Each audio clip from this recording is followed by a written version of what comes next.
आज का हमारा सफ़र है हिंदी साहित्य का इतिहास, आचार्य रामचंद्र शुक्ल। इसमें हम आज इस बुक को पढ़ेंगे और ये हिंदी नेट जेआरएफ के लिए ये बहुत ही बेनिफिट है। हम कितनी भी बुक पढ़ लें हिंदी साहित्य के इतिहास के लिए, लेकिन जब तक हम आचार्य रामचंद्र शुक्ल की बुक को नहीं पढ़ेंगे तब तक ये अधूरा अधूरा सा ही रहता है। इसलिए इस बुक को पढ़ना बहुत ज़रूरी है और एग्ज़ाम में भी इससे रिलेटेड ही इसी से ज़्यादातर क्वेश्चन आते हैं। हम अपनी बुक को स्टार्ट करते हैं। किसी भी बुक को शुरू करने से पहले हमें उसकी भूमिका को पढ़ना बहुत ज़रूरी होता है, क्योंकि कुछ क्वेश्चन भूमिका से भी आते हैं, इसलिए भूमिका को पढ़ना बहुत ज़रूरी होता है। चलिए हम अपने बुक की भूमिका से शुरू करते हैं। पल पल परिवर्तनशील संसार में इतिहास निर्माण का कार्य निरंतर चलता रहता है। यह कार्य प्रकृति स्वयं करती है, मनुष्य तो उसे शब्द मात्र देता है। जो आज घटित हो रहा है वह कल इतिहास बन जाएगा, और अधिक कहे तो कल ही क्यों, वर्तमान में घटित घटना अगले ही क्षण इतिहास बन जाती है। इतिहास का शाब्दिक अर्थ है इति प्लस ह प्लस आस। इति का मतलब होता है ऐसा, ह निश्चयपूर्वक, आस हुआ, अर्थात ऐसा निश्चयपूर्वक हुआ। निश्चयपूर्वक हो चुकी अतीत की अवस्थाओं का अवलोकन ही इतिहास का कार्य है। प्रत्येक वस्तु का इतिहास होता है। हिंदी साहित्य का भी अपना इतिहास है। कोई भी इतिहास अचानक से अपने विकास की चरम स्थिति में नहीं पहुंच पाता। इसके लिए विभिन्न इतिहासकारों को सामग्री संकलन, वर्गीकरण, विश्लेषण, संश्लेषण आदि प्रक्रियाओं का मार्ग तय करना पड़ता है। इस इतिहास लेखन के कार्य में व्यक्ति विभिन्नता के कारण मत भिन्नता और विविधता का आना स्वाभाविक है, क्योंकि सौंदर्य वस्तु में नहीं, देखने वाले के नेत्रों में होता है।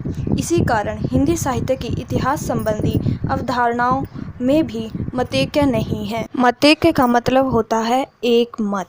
हिंदी साहित्य के इतिहास लेखन का प्रथम प्रयत्न फ्रेंच विद्वान गार्सन दतासी की लेखनी में किया है, जब 1839 में फ्रेंच भाषा में इस्तवार दे ला लिटरेचर हिंदुस्तानी के नाम से हिंदी कवियों का इतिहास प्रकाशित हुआ। 1873 महेश दत्त शुक्ल को भाषा काव्य संग्रह से साहित्य जगत का परिचय हुआ, जिसमें कुछ कवियों का रचनाओं के साथ उल्लेख है शिव सिंह सरोज में किया। सन 1839 में जॉर्ज ग्रियर्सन ने modern vernacular literature of northern Hindustan व 1913 में मिश्र बंधुओं ने मिश्र बंधु विनोद लिखकर हिंदी साहित्य के इतिहास लेखन को एक नई दिशा दी। इन्होंने परंपरा से हटकर हिंदी साहित्य के इतिहास में वर्गीकरण की ओर ध्यान दिया। सन 1929 में प्रोफेसर रामचंद्र शुक्ल ने हिंदी साहित्य का इतिहास लिखकर हिंदी साहित्य के इतिहास लेखन की दिशा में एक मील का पत्थर स्थापित कर दिया। इस ग्रंथ में शुक्ल जी ने हिंदी साहित्य की पद्धतिगत विशेषताओं का विश्लेषण किया। आचार्य शुक्ल का यह ग्रंथ पहले नागरी प्रचारिणी सभा में प्रकाशित शब्द सागर के लिए हिंदी साहित्य की रूपरेखा के रूप में तैयार किया गया था। बाद में उसका परिशोधित रूप ही हिंदी साहित्य का इतिहास के रूप में सामने आया। आचार्य शुक्ल के बाद भी हिंदी साहित्य के इतिहास संबंधी अनेक ग्रंथ लिखे गए, जिनमें doctor Suryakant Shastri, doctor Ramkumar Verma, professor Ram Naresh Tripathi, Hazari Prasad Dwivedi, doctor Nagendra, Vishwanath Prasad Mishra, doctor Lakshmi Sagar Varshney, doctor Bhagirath Prasad Mishra आदि लेखकों ने विभिन्न पक्षों के साहित्यिक मूल्यांकन की दृष्टि से महत्वपूर्ण कार्य किया। हिंदी साहित्य के इतिहास लेखन की इस दीर्घ परंपरा में आचार्य रामचंद्र शुक्ल का हिंदी साहित्य का इतिहास एक मध्यवर्ती प्रकाश स्तंभ के समान है, जिसके समकक्ष पूर्ववर्ती सभी प्रयास आधारित दिखाई पड़ते हैं। जो परवर्ती प्रयास उसके आलोक से आलोकित है। यह एक दृढ़ भित्ति पर निर्मित प्रामाणिक एवं दिशाबोधक इतिहास है, जो कि हिंदी साहित्य के इतिहास के ढांचे, काल विभाजन एवं वर्गीकरण का मूलाधार है। आचार्य शुक्ल के इतिहास लेखन के बाद हिंदी साहित्य के क्षेत्र में पर्याप्त अनुसंधान कार्य हुआ, जिसमें अनेक नवीन तथ्य और निष्कर्ष सामने आए। तथापि आचार्य शुक्ल द्वारा लिखित इतिहास की महत्ता आज भी बनी हुई है। हिंदी साहित्य का कोई भी इतिहास आचार्य शुक्ल को पढ़े बिना अधूरा है। संशोधित और परिवर्धित संस्करण के संबंध में दो बातें। कई संस्करणों के उपरांत इस पुस्तक के परिमार्जन का पहला अवसर मिला। इसमें कुछ आवश्यक संशोधन के अतिरिक्त कुछ बहुत सी बातें बढ़ानी पड़ी। आदिकाल के भीतर वज्रयानी सिद्धों और नाथपंथी योनियों की परंपराओं का कुछ विस्तार से के साथ वर्णन यह दिखाने के लिए करना पड़ा कि कबीर द्वारा परिवर्तित निर्गुण संत मत के प्रचार के लिए किस प्रकार उन्होंने पहले से रास्ता तैयार कर दिया था। दूसरा उद्देश्य यह स्पष्ट करने का भी था कि सिद्धों और योनियों की रचनाएं साहित्य कोटि में नहीं आती और योग धारा काव्य या साहित्य की कोई नई धारा नहीं मानी जा सकती। भक्ति काल के अंतर्गत स्वामी रामानंद और नामदेव पर विशेष रूप से विचार किया गया, क्योंकि उनके संबंध में अनेक प्रकार की बातें प्रचलित हैं। रीतिकाल के लिए सामान्य परिचय में हिंदी के अलंकार ग्रंथों की परंपरा के उद्गम और विकास को कुछ अधिक विस्तार के साथ दिखाया गया है। घनानंद आदि कुछ मुख्य कवियों का आलोचनात्मक परिचय भी विशेष रूप से मिलेगा। आधुनिक काल के भीतर खड़ी बोली के गद्य का इतिहास इधर जो कुछ सामग्री मिली है उसकी दृष्टि से एक नए रूप में सामने लाया गया है। हिंदी के मार्ग में जो विलक्षण बाधाएं पड़ी हैं उसका भी सविस्तार उल्लेख है। पिछले संस्करणों में वर्तमान अर्थात आजकल चलते हुए साहित्य की मुख्य प्रवृत्तियों का संकेत मात्र करके छोड़ दिया गया है। इस संस्करण में समसामयिक साहित्य का अब तक का आलोचनात्मक विवरण दे दिया गया है, जिससे आज तक के साहित्य की गतिविधि का पूरा परिचय प्राप्त होगा। आशा है कि इस संशोधित और परिवर्धित रूप में यह इतिहास विशेष रूप से उपयोगी सिद्ध होगा। विशेष सूची। काल विभाग। जनता और साहित्य का संबंध। हिंदी साहित्य के इतिहास के 4 काल। इन कालों के नामकरण का तात्पर्य। आदिकाल। प्रकरण 1। सामान्य परिचय। हिंदी साहित्य का आविर्भाव काल। प्राकृत भाषा हिंदी के सबसे पुराने पद्य। आदिकाल की अवधि। इस काल के आरंभ की अनिर्दिष्ट लोक प्रवृत्ति। रासों की प्रबंध परंपरा। इस काल की साहित्यिक सामग्री पर विचार। अपभ्रंश परंपरा। देसी भाषा। प्रकरण 2। अपभ्रंश काव्य। अपभ्रंश या लोक प्रचलित काव्यधारा के साहित्य का आविर्भाव काल। इस काव्य भाषा के विषय। अपभ्रंश शब्द की व्युत्पत्ति। जैन ग्रंथकारों की अपभ्रंश रचनाएं। इनके छंद। बौद्धों का वज्रयान संप्रदाय। इनके सिद्धों की भाषा। इन सिद्धों की रचना के कुछ नमूने। बौद्ध धर्म का तांत्रिक रूप। संध्या भाषा। वज्रयान संप्रदाय का प्रभाव। इसकी महासुख अवस्था। गोरखनाथ के नाथ पंथ की मूल। इसकी वज्रयानियों से भिन्नता। गोरखनाथ का समय। नवनाथ मुसलमानों और भारतीय योगियों का संसर्ग। गोरखनाथ की हठ योग साधना। नाथ संप्रदाय के सिद्धांत। इनका वज्रयानियों से साम्य। नाथ पंथ की भाषा। इस पंथ का प्रभाव। इनके ग्रंथ। इन ग्रंथों के विषय। साहित्य के इतिहास में केवल भाषा की विकास दृष्टि से इनका विचार। ग्रंथकार परिचय। विद्यापति की अपभ्रंश रचनाएं। अपभ्रंश कविताओं की भाषा। वीर गाथा काल। संवत 1050 से 1375। प्रकरण 3। देश भाषा काव्य। देश भाषा काव्यों की प्रामाणिकता में संदेह। इन काव्यों की भाषा में छंद। तत्कालीन राजनीतिक परिस्थिति। वीर गाथाओं का आविर्भाव। इसके 2 रूप। रासो शब्द की व्युत्पत्ति। ग्रंथ परिचय। ग्रंथकार परिचय। प्रकरण 4। फुटकल रचनाएं। लोक भाषा के पद्य। खुसरो। विद्यापति। पूर्व मध्यकाल। भक्तिकाल। संवत 1375 से 1700। प्रकरण 1। सामान्य परिचय। इस काल की राजनीतिक और धार्मिक परिस्थिति। भक्ति का प्रभाव। इसका प्रभाव। सगुण भक्ति की प्रतिष्ठा, हिंदू मुसलमान दोनों के लिए एक सामान्य भक्ति मार्ग का विकास।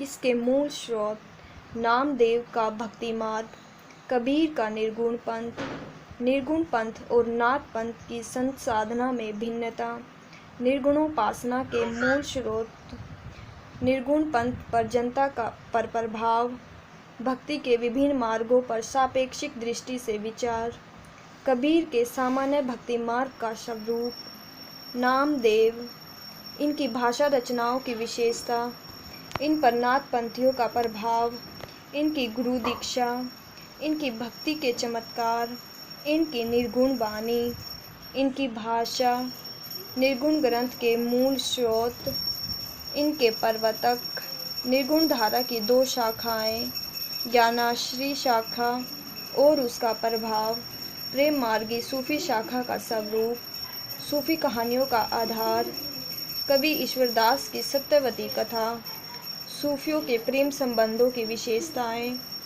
कबीर के रहस्यवाद की सूफी रहस्यवाद से भिन्नता, सूफी कवियों की काव्य भाषा, सूफी रहस्यवाद में भारतीय साधनात्मक रहस्यवाद का समावेश। प्रकरण 2, निर्गुण धारा, कवि परिचय, निर्गुण मार्गी संत कवियों पर समिष्ट रूप से विचार। प्रेम मार्गी सूफी शाखा। प्रकरण 3, निर्गुण धारा, कवि परिचय, सूफी कवियों की कबीर से भिन्नता, प्रेम गाथा परंपरा की समाप्ति, सूफी आख्यान काव्य का हिंदू कवि, राम भक्ति शाखा। प्रकरण 4, सगुण धारा, अद्वैतवाद के विविध स्वरूप, वैष्णव श्री संप्रदाय, रामानंद का समय, इनकी गुरु परंपरा, इनकी उपासना पद्धति, इनकी उदारता, इनके ग्रंथ, इनके वीर के संबंध में प्रवाद, इन प्रवादों पर विचार, हनुमान जी की उपासना के ग्रंथ, राम भक्ति काव्य धारा की सबसे बड़ी विशेषता, भक्ति के पूर्ण स्वरूप का विकास, राम भक्ति के श्रृंगारी भावना। किशन भक्ति शाखा। प्रकरण 5, सगुण धारा, वैष्णव धर्म के आंदोलन के प्रवर्तक श्री वल्लभाचार्य, दार्शनिक सिद्धांत, इनकी प्रेम साधना, इनके अनुसार जीव के 3 भेद, इनके समय की राजनीतिक और धार्मिक परिस्थिति, इनके ग्रंथ, वल्लभ संप्रदाय की उपासना पद्धति का स्वरूप, किशन भक्ति काव्य का स्वरूप, वैष्णव धर्म का सांप्रदायिक स्वरूप, देश की भक्ति भावना में सूफियों का प्रभाव, कवि परिचय, अष्टछाप की प्रतिष्ठा, किशन भक्ति परंपरा के श्री किशन चरित्र कविता का रूप, भक्ति काल की फुटकल रचनाएं। प्रकरण 6, सगुण धारा, भक्ति काव्य प्रवाह उमड़ने का मूल कारण, पठान शासकों का भारतीय साहित्य एवं संस्कृति पर प्रभाव, कवि परिचय, सूफी रचनाओं के अतिरिक्त भक्ति काल के अन्य आख्यान काव्य, उत्तर मध्यकाल, रीतिकाल, संवत 1700 से 1900। प्रकरण 1, सामान्य परिचय, रीतिकाल के पूर्ववर्ती लक्षण, रीति परंपरा का आरंभ, रीति ग्रंथों के आधार, इनकी अखंड परंपरा का आरंभ, संस्कृत रीति ग्रंथों से इनकी भिन्नता, इस भिन्नता का परिणाम, लक्षण ग्रंथकारों के आचार्यताओं पर विचार, इन ग्रंथों के आधार, शास्त्रीय दृष्टि से इनकी विवेचना, रीति ग्रंथकार कवि और उनका उद्देश्य, उनकी कृतियों की विशेषताएं, साहित्य विकास पर रीति परंपरा का प्रभाव, रीति ग्रंथों की भाषा, रीति कवियों के छंद और रस। प्रकरण 2, रीति ग्रंथकार कवि, कवि परिचय। प्रकरण 3, रीति काल के अन्य कवि, इनके काव्य स्वरूप और विषय, रीति ग्रंथकारों से इनकी भिन्नता, इनकी विशेषताएं, इनके 6 प्रधान वर्ग। नंबर 1, श्रृंगारी कवि। नंबर 2, ग्रंथ कथा प्रबंधकार। नंबर 3, वर्णनात्मक प्रबंधकार। नंबर 4, शुक्तिकार। नंबर 5, ज्ञानोपदेशक पद्यकार। भक्त कवि, वीर रस की फुटकल कविताएं। इस काल का गद्य साहित्य। कवि परिचय। आधुनिक काल। गद्य खंड।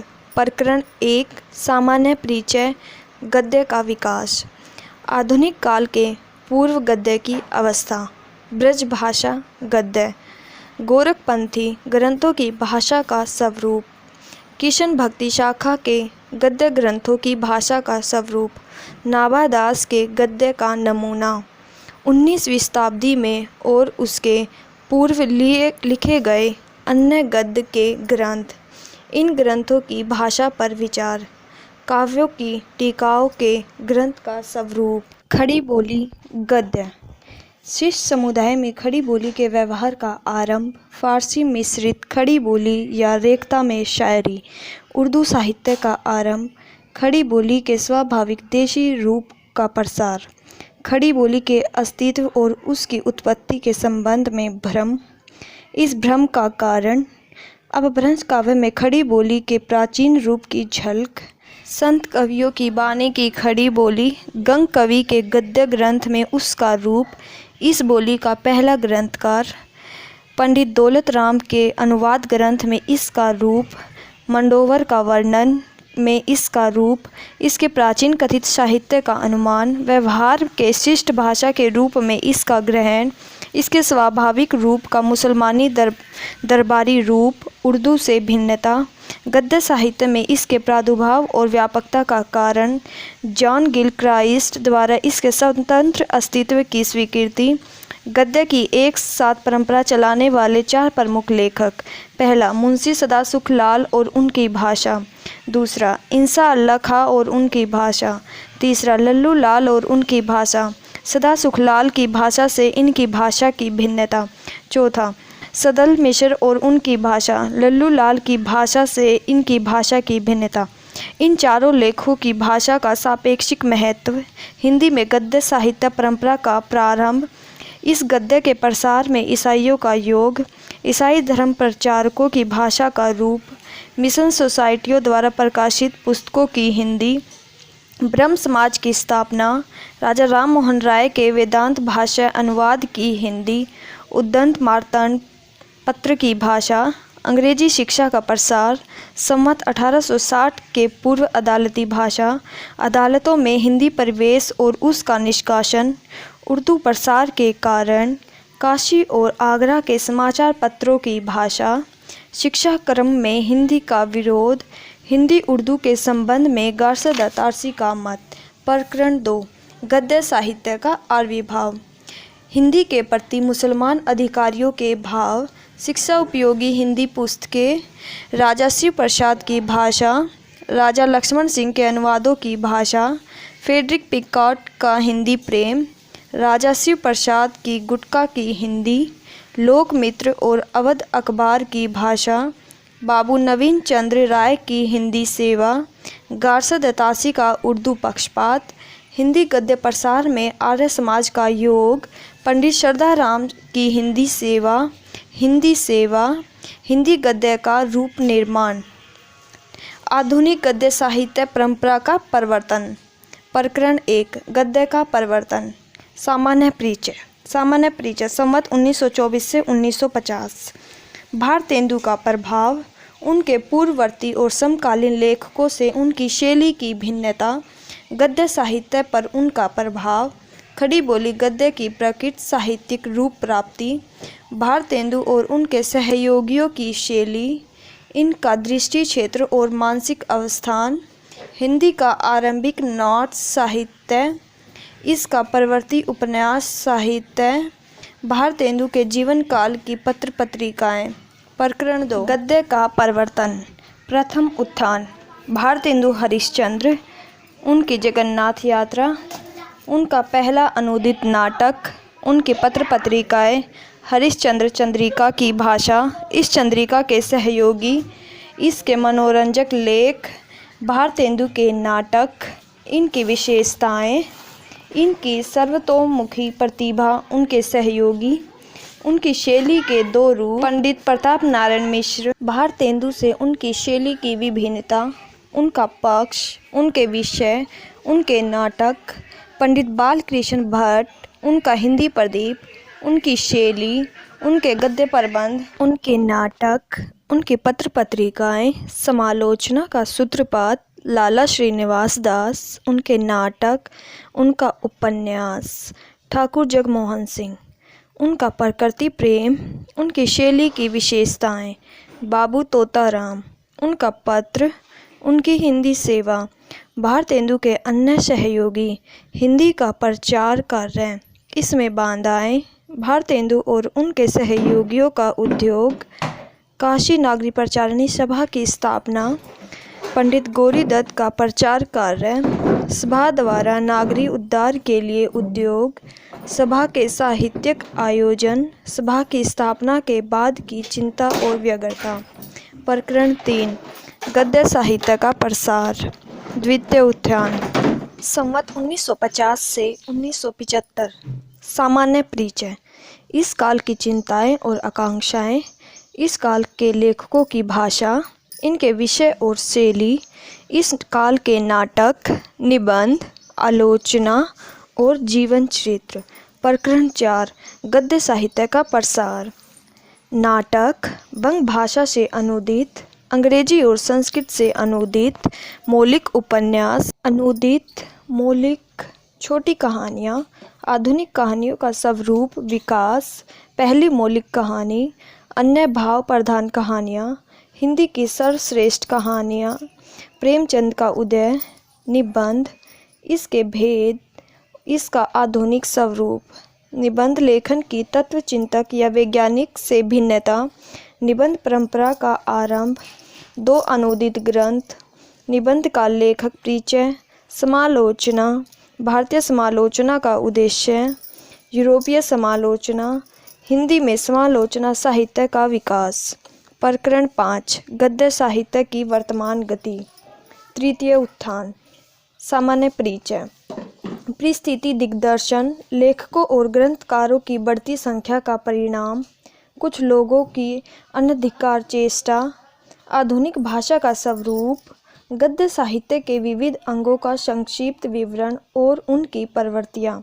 नंबर 1 उपन्यास और कहानी, नंबर 2 छोटी कहानियाँ, नंबर 3 नाटक, नंबर 4 निबंध, नंबर 5 समालोचना और काव्य मीमांसा। आधुनिक काल। काव्यखंड संवत 1900 से 1925। प्रकरण 1 काव्यखंड पुरानी धारा। प्राचीन काव्य परंपरा, ब्रज भाषा काव्य परंपरा के कवियों का परिचय, पुरानी परिपाटी के संबंध रखने के साथ ही साहित्य की नवीन गति परिवर्तन में योग देने वाले कवि भारतेंदु द्वारा भाषा परिष्कार का कार्य, उनके द्वारा स्थापित कवि समाज, उनके भक्ति श्रृंगार का पद, कवि परिचय। प्रकरण 2 काव्यखंड नई धारा। प्रथम उत्थान संवत 1925 से 1950।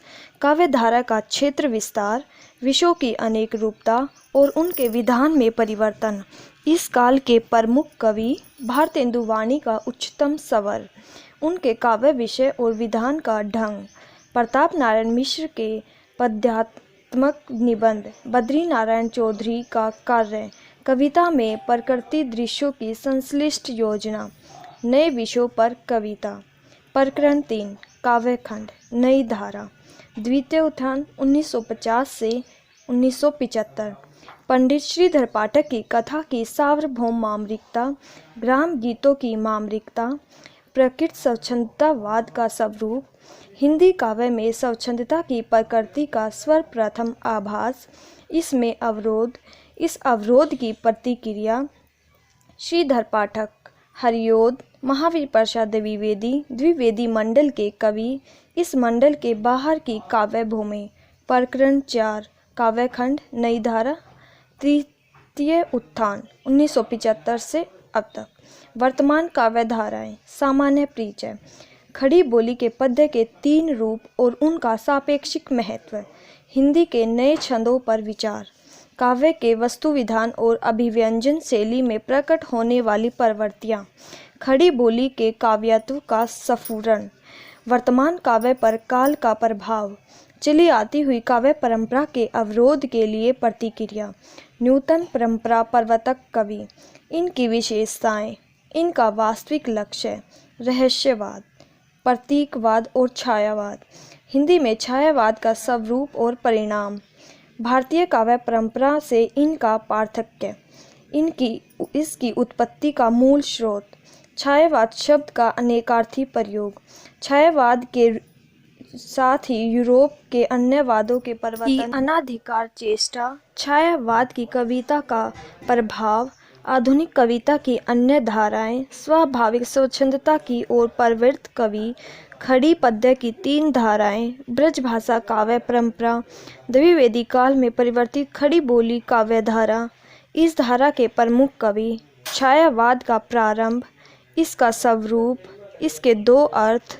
इन अर्थों के अनुसार छायावादी कवियों का वर्गीकरण, इनकी कविता का स्वरूप, कवि परिचय, अन्य उल्लेख कवि, स्वच्छंद धारा और उसके कवि। काल विभाग, जबकि प्रत्येक देश का साहित्य वहाँ की जनता की चित्तवृत्ति का संचित प्रतिबिंब होता है, तब यह निश्चित है कि जनता की चित्तवृत्ति के परिवर्तन के साथ ही साहित्य के स्वरूप में भी परिवर्तन होता चला जाता है। आदि से अंत तक इन्हीं चित्तवृत्तियों की परंपरा को परखते हुए साहित्य परंपरा के साथ उनका सामंजस्य दिखाना ही साहित्य का इतिहास कहलाता है। जनता की चित्तवृत्ति बहुत कुछ राजनीतिक, सामाजिक, सांप्रदायिक और धार्मिक परिस्थिति के अनुसार होती है, अतः कारण स्वरूप इन परिस्थितियों का किंचित दिग्दर्शन भी साथ ही साथ आवश्यक होता है। इस दृष्टि से हिंदी साहित्य का विवेचन करने में यह बात ध्यान में रखनी होगी कि किसी विशेष समय में लोगों में रुचि विशेष का संचार और पोषण किधर से और किस प्रकार से हुआ है। उपयुक्त व्यवस्था के अनुसार हम हिंदी साहित्य के 900 वर्षों के इतिहास को 4 कालों में विभक्त कर सकते हैं। आदिकाल, आदिकाल को आचार्य रामचंद्र शुक्ल जी ने वीरगाथा काल भी कहा है। आदिकाल का समय 1050 से 1375। पूर्व मध्यकाल, पूर्व मध्यकाल को आचार्य रामचंद्र शुक्ल जी ने भक्ति काल भी कहा है। भक्ति काल का समय 1375 से 1700। उत्तर मध्यकाल, उत्तर मध्यकाल को आचार्य रामचंद्र शुक्ल जी ने रीतिकाल भी कहा है। रीतिकाल का समय 1700 से 1900। आधुनिक काल, आधुनिक काल को आचार्य रामचंद्र शुक्ल जी ने गद्य काल भी कहा है।